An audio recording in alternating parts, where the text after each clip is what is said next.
در این صبح بر وقت با شما بینندگان عزیز درود میفرستم از دفتر مرکزی رادیو آزادی در پراگ. امروز جمعه 24 اپریل است و آغاز ماه رمضان در تاجیکستان. برای همه شما عزیزان روزی سعید و شروع ماه خیر و سخا و مغفرت و بخشایش گناه ها را شاد باش میگم.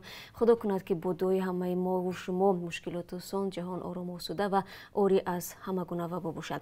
اکنون رو میاریم به خبرها. خیرینیسا یوسفی معاون پیشین رئیس پارلمان و حالا معاون رئیس حزب خلق دموکراتی تاجیکستان و دخترش در بیمارستان سیرتی دوشنبه بستری کرده شدند. پزشکان میگویند خیرینیسا یوسفی بعد بلند شدن حرارت دخترش به بیمارستان انتقال یافت. خورشید حبیبوف سردختر بیمارخانه سیرتی شهر دوشنبه دیروز گفت یوسفی را برای احتیاط بستری کردند. با گفته او وضع سلامتی معاون رئیس حزب خلق دموکراتی تاجیکستان معتدل است و او با دخترش زیر نظارت طبیبان قرار دارند. فعلا تماس مستقیم با خیرینیسا یوسفی امکان پذیر نیست و مسئولان حزب حاکم خلق دموکراتی نیز درباره وضع سلامتی او نمیخواهند صحبت کنند. بستری شدن خانم یوسفی که تا ماه مارت معاون رئیس مجلس نمایندگان بود واکنش‌های را در شبکه‌های اجتماعی به میان آورد. برخی ها بر رابطه خشتباری خیرینیسا یوسفی با شاعر اوزرخش اشاره میکنند که اخیراً با نشانه التهاب راه‌های نفس بستری شد.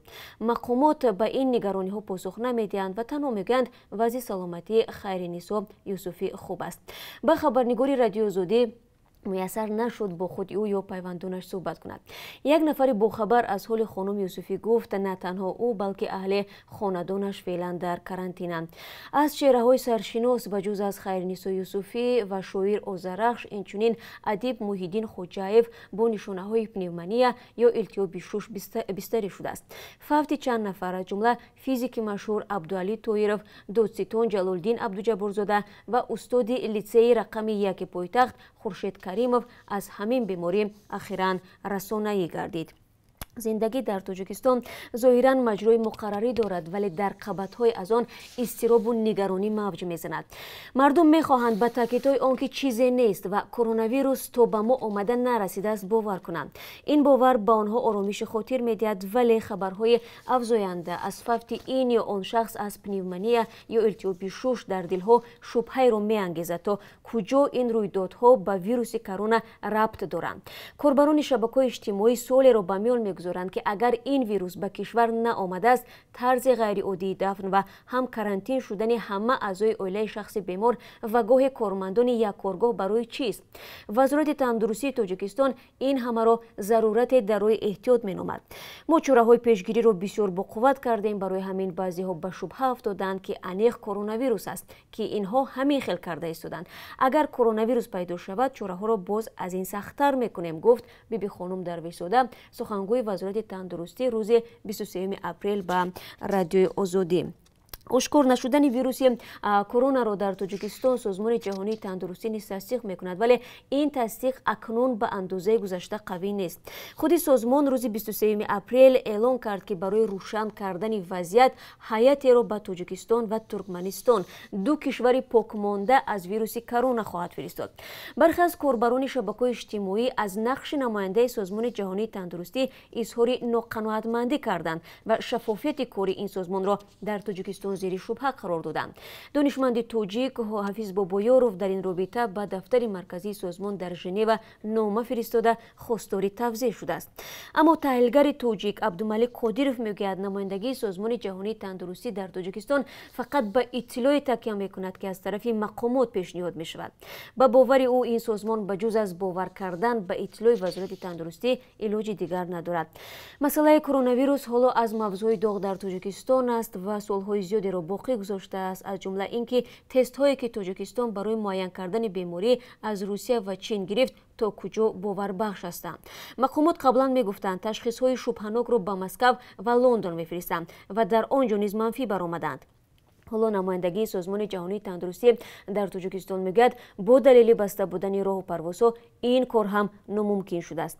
به همین ترتیب بودن یا نبودن ویروس کرونا در تاجیکستان سؤال خواهد بود که تنها حکومت تاجیکستان میتواند به آن پاسخ بدهد. کمیته حالتهای فوق‌العاده از نجات یک راننده و مسافر ماشین او خبر می‌دهد. به قول منبع پس شب 23 اپریل سال جاری در کیلومتر 92 راه دوشنبه خوجند ماشین تمغه اوپل استرا که از جانب ساکن 34 ساله شهر دوشنبه اداره میشد و از پایتخت جانب خوجند میرفت به جری عمقش 50 متر سرازیر شد. تا آمدن امدادگران ساکنان محلی به مسافر که از ماشین بیرون شده تلاش میکرد از جری بیرون شود یاری رساندند. نجات دهندگان کمیته حالتهای فوق‌العاده در منطقه زرافشان راننده ماشین را که در داخل مانده بود با باز کردن در با یاری تجهیزات مخصوص بیرون کشیدند. راننده و مسافر آن به بیمارستان ناحیه عینی انتقال و بستری شدند. کمیته میگوید که در 3 ماه اول سال 2020 کارمندان آن 39 نفر را در صدمه‌های ماشین در راههای تاجیکستان نجات دادند. در کنار شهر توشکند پایتخت ازبکستان یک شفاخانه دارای 10,000 بستر بیماری بنیاد می شود. هدف از آن معالجه افراد گرفتار کرونا ویروس در این جمهوری آسیای مرکزی است. 22 اپریل شرکت اجرا کننده این طرح گفت که مرحله اول شفاخانه در ناحیه زنگیوتا در ابتدای ماه می به استفاده سپرده می شود. به گفته شاهرخ ستاروف مدیر عامل شرکت انتر انجینیرینگ در این مجتمع افراد گرفتار ویروس کرونا و شهروندان از خارج بازگشته کرانتین میشوند. به گفته ستاروف بخش دیگری مجتمع مذکور بعد یک ماه تکمیل میگردد.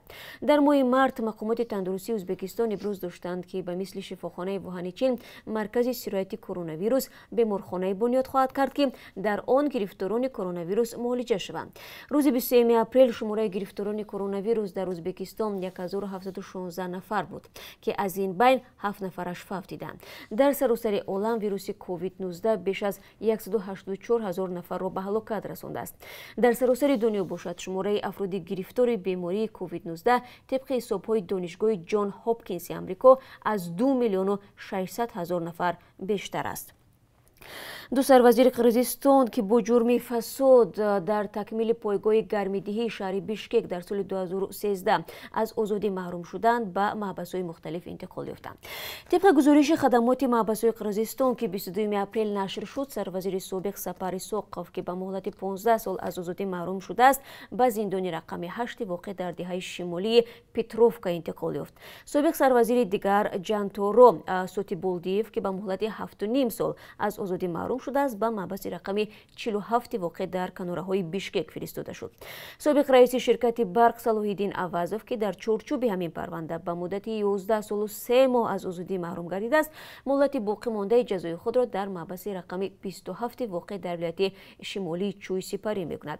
سبب به محبس‌های مختلف انتقال دادن این محبوسان آشکار نشده است. آژانسی مبارزه با کروپسیای تاجیکستان میگوید 2 کارمند ریاست وزارت کارهای داخلی ولایت سوخت را بازداشت کردند. بهرالله باقیف و سلیبوی صالحزاد برای گرفتن پاره به مبلغ $10,000 متهم میشوند. آژانسی میگوید باقیف با مصلحت پیشکی با صالحزاد ماه فوریه سال 2020 از شهروند حاجیبویف عبدالصمد برای نسبتش آغاز نکردن پرونده جنایتی عاید حالت گویا برای دزدی از روسیه به تاجیکستان وارد نمودن واسطه نقلیات $1,000 آمریکایی و با همین اصول از شهروند شهرت اسحاقов $9,000 آمریکایی طلب کرده و آن را گرفتند. به ضد این 2 کارمند ملیسا پرونده جنایتی آغاز شده تفتیشات ادامه دارد. متخصصان تاجیک و ازبک کارهای تازه کردن کانال کلون حصار در تاجیکستان را به انجام رساندند. بر اساس سازشنامه دوجانبه کشورها از 5 مارس سال 2020 از جمهوری ازبکستان به حصار 9 عدد اسکواتر با رانندگانش وارد شد. روز 8 مارس کارهای پاکسازی کانال از هر گونه لای و لایقه و خسروبه ریگ و شغل آغاز گردید. در مجموع طول این مدت بیش از 27 کیلومتر مسافه کانال از دو طرف ساحل آن تازه کرده شد. این کانال سال 1942 مورد استفاده قرار گرفته دست کم 30 سال اخیر اصلا پاککاری نشده است. کانال مذکور 25,000 زمین‌های کشت را در قلمرو ناحیه‌های رودکی، حصار شهر نو و شهر ترسنوزاده و 10,000 گکتار را در ولایت سرخندریای ازبکستان آبیاری می‌کند. بینندگان عزیز اگر می‌خواهید خبرهای روز را بخوانید پس رو بیارید به وبسایت رادیو آزادی زیر نشانی www.azadi.org گزارش‌های روز و میگونه نوارای جالب در همینجا در آزادی ویدیو کانال ما در یوتیوب گذاشته می‌شود.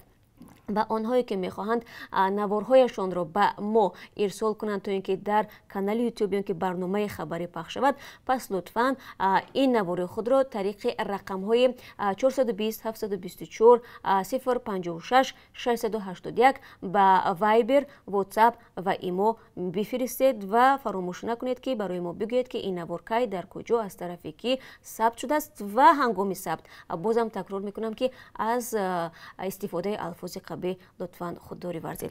و اکنون از قرب اسعار خارجی برای امروز معلومات میدیم که از طرف بانک ملی این طور معین شده است: یک دلار 10 سومانی و 24 درم است. یک یورو کمی بیش از 11 سومانی ارزش دارد. امروز قرب 1000 روبل روسی 135 سومانی و 20 درم تعیین گردیده است که در نسبت دیروز تقریبا 3 سومانی بیشتر است. این چند خبر تازه بود که خواستم در این صبح بر وقت برای شما عزیزان بگویم. من همه شما را بازم در دوام روز با خبرهای از این بیشتر منتظر هستم. تا آن وقت روزی با قرار داشته باشید. بار دیگر فرارسی ماه رمضان را برای یکایک شما شاد باش میگم و همین گونه امیدوارم که صحت و سلامت باشید. تا دیدار نوبتی، خدا نگهدارت.